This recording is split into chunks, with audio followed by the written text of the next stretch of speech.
किसान एवं बागवान साथियों नमस्कार। कृषि दर्शन कार्यक्रम के आज के अंक में आप सभी का हार्दिक स्वागत है। कृषक मित्रों, आज के कार्यक्रम में हम आपके समक्ष एक नए विषय को लेकर उपस्थित हुए हैं, जिसमें हम कृषि और बागवानी की ऐसी पद्धति के बारे में आपको जानकारी देंगे जिसमें हम वनवर्धन, कृषि, बागवानी और पशुओं के लिए चारागाहों के विकास के बारे में जानकारी देंगे। हमारे वैज्ञानिकों ने अपने शोध और अनुसंधानों से आज यह साबित कर दिया है कि हम वनों के विकास के साथ साथ न केवल कृषि और बागवानी कर सकते हैं, बल्कि अपने पशुओं के लिए उन्नत किस्म का पौष्टिक चारा भी उगा सकते हैं।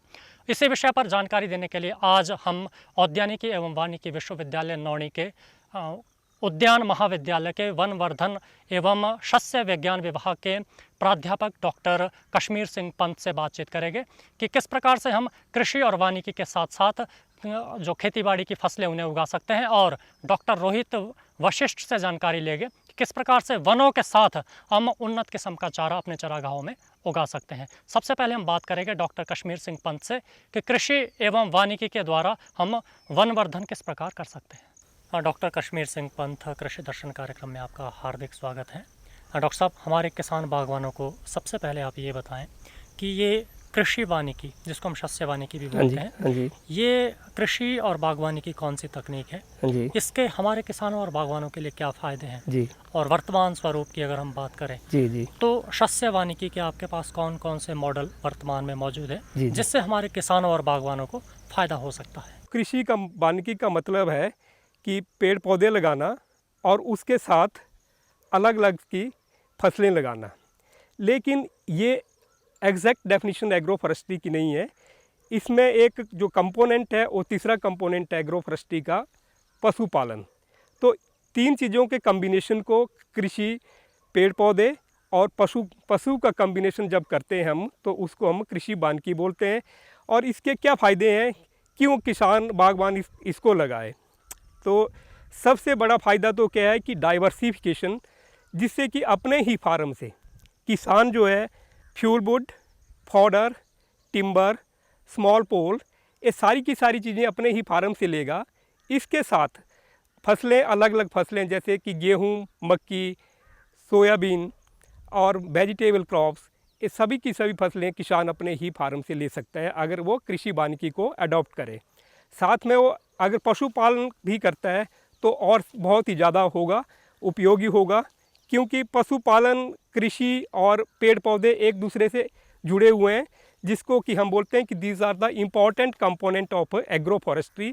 और इन तीनों चीज़ों को मैनेज करने के लिए एक मैनेजर की ज़रूरत है, और जो किसान है, बागवान है, वो मैनेजर के रूप में काम कर रहा है।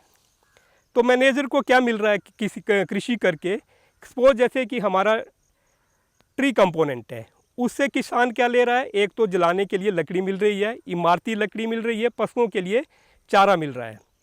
जैसे पशुओं के लिए चारा मिल रहा है तो पशु उसको क्या दे रहा है, किसान को या मैनेजर को क्या दे रहा है, दूध और दूध के प्रोडक्ट, मीट, मिल्क प्रोडक्ट, और इसके अलावा जो गोबर की खाद है जिसको हम बोलते हैं फार्म यार्ड मैन्योर।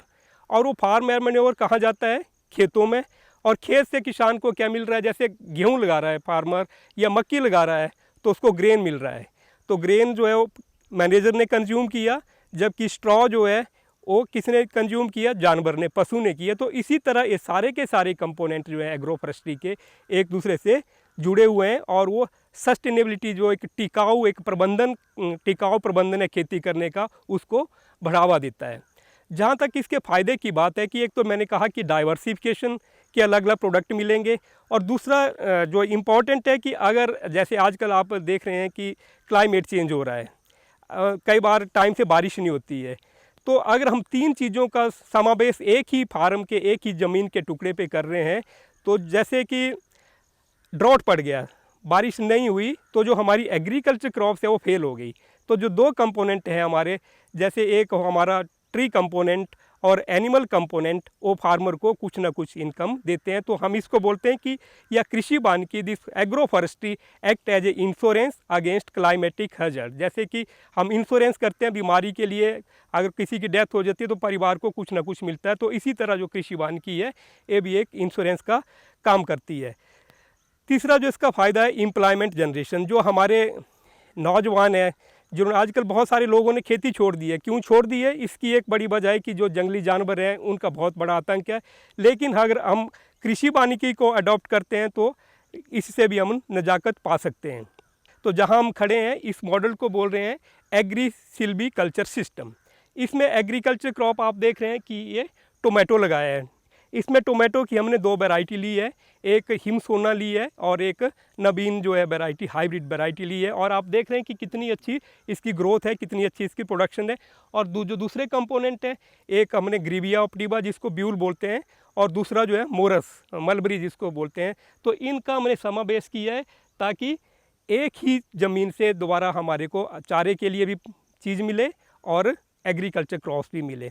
और जैसे बोलते हैं कि शेड का इफेक्ट होता है, कंपटीशन होता है। जब हम 2 क्रॉप लगाते हैं साथ, ट्री क्रॉप और एग्रीकल्चर क्रॉप लगाते हैं, तो शेड का इफेक्ट होता है। तो उसको भी हमने मैनेज किया है। जैसे आप देख रहे हैं कि पेड़ जो है इनको मैनेज किया है, इनकी लॉपिंग की गई है। 2.5 मीटर या 3 मीटर या 4 मीटर तक आप इसको काट देंगे पौधे को, ताकि इसका क्राउन कम बनेगा और ये शेड नहीं करेगा। इसके अलावा जैसे बाउंड्री प्लांटेशन की बात करते हैं, बाउंड्री प्लांटेशन का मतलब एक विंड ब्रेक और शेल्टर बेल्ट सिस्टम भी एग्रोफॉरेस्ट्री में आते हैं। तो उस बाउंड्री प्लांटेशन का मतलब है कि ऐसे पौधों का समावेश करें, ऐसे पौधों का चयन करें जिससे कि हमारे जो जानवर हैं वो खेतों में नहीं आए। तो एक जेट्रोपा सुना होगा आपने, बायोफ्यूल के लिए उसको इस्तेमाल करते थे। तो अगर हम उसको बाउंड्री पे लगा दें तो उसको पशु जो है खाता नहीं है। तो और अंदर भी उसके जो है नहीं आ सकते जानवर, हमारे फार्म के अंदर भी नहीं आ सकता।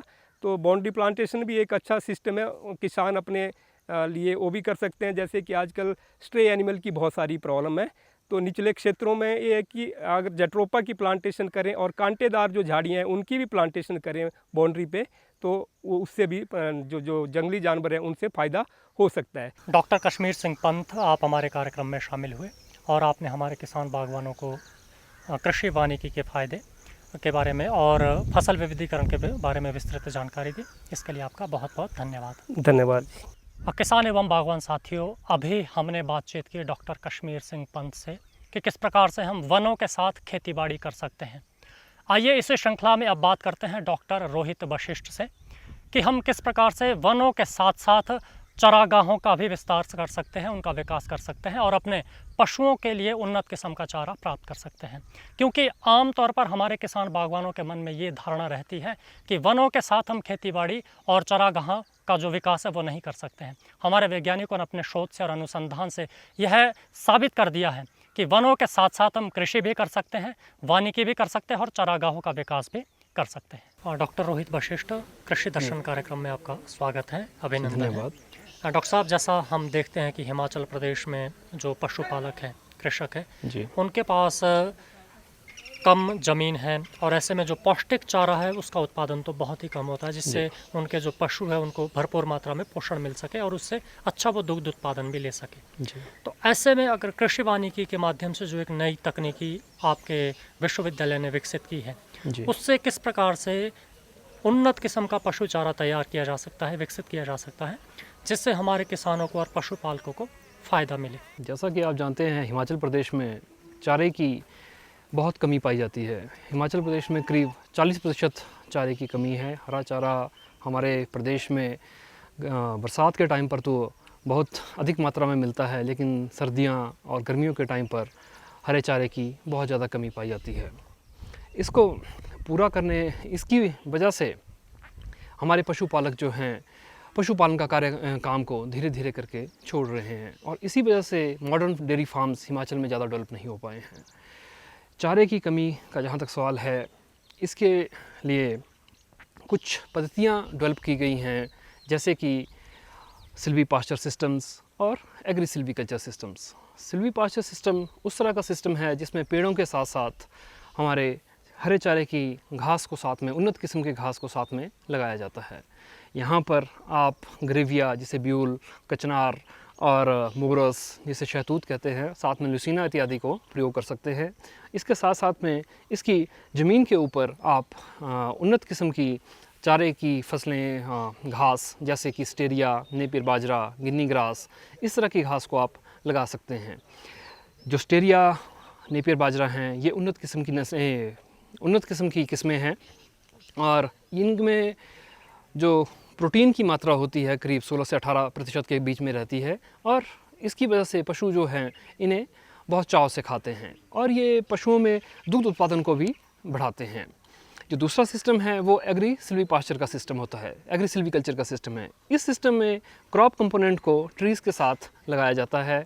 यहाँ पर ट्रीज़ को, आपने हिमाचल की बात की तो हिमाचल में हमारे कुछ छोटी लैंड होल्डिंग्स हैं और लोग जो हैं खेतों की मेड़ों के ऊपर जो है अपने प्लांट्स लगाते हैं। अगर आप हमीरपुर कांगड़ा वगैरह की बात करें तो उस एरियाज़ में हमारे किसान भाई खेतों की मेड़ों के ऊपर ग्रेविया और इसके कचनार इत्यादि के पौधे जो हैं हमेशा लगा के रखते हैं, जो विंटर्स के टाइम पर पशुओं को हरा चारा जो है उपलब्ध करवाते हैं। इस सिस्टम में हम जो हैं पोलार्डी का सिस्टम अडॉप्ट करते हैं, जिसमें पेड़ों को थोड़ा नीचे से काटा जाता है ताकि इसमें जो है खेतों पे शेड ना पड़े और हमारा क्रॉप कंपोनेंट जो है ज़्यादा प्रभावित ना हो।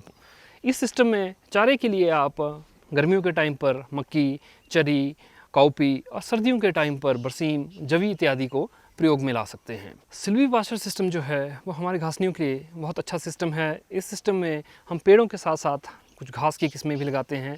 इसकी वजह से हमें डबल फ़ायदा रहता है। एक तो पेड़ों से आने वाली पत्तियाँ पशुओं को न्यूट्रिशन प्रोवाइड करती हैं, साथ ही साथ में जो घास लगाए जाते हैं उनको प्रॉपर्ली मैनेज किया जाता है। इसकी वजह से इस घास से जो बायोमास की यील्ड आती है वो भी काफ़ी ज़्यादा रहती है। साथ ही साथ में जो इम्प्रूव्ड ग्रासेस लगाई जाती हैं इनकी बायोमास यील्ड ज़्यादा रहती है और इनमें प्रोटीन कंटेंट भी ज़्यादा रहता है। जो प्रोटीन कंटेंट अगर ज़्यादा रहेगा किसी भी घास में तो पशु उसको बड़े चाव से खाते हैं, साथ ही साथ में वो दूध उत्पादन इत्यादि को भी बढ़ाते हैं। अगर हम अपर हिमाचल एरिया की बात करें तो इन एरियाज़ में बान ओक को भी एक फॉडर के तौर पर यूज़ किया जा सकता है।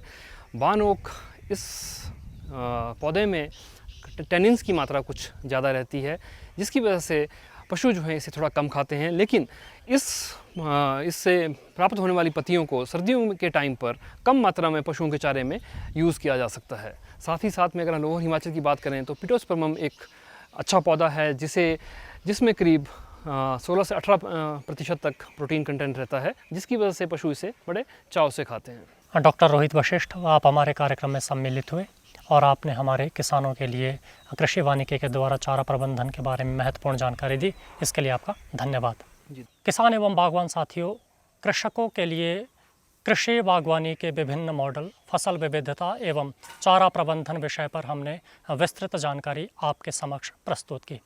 हिमाचल प्रदेश के परिप्रेक्ष्य में अगर हम बात करें तो यहाँ के अधिकतर किसानों के पास कृषि योग्य ज़मीन कम है। वो खेती के साथ साथ पशुपालन भी करते हैं, लेकिन वो ना तो अपने खेतों से भरपूर फसल की पैदावार ले पाते हैं और ना ही अपने पशुओं के लिए पौष्टिक चारा का उत्पादन कर पाते हैं।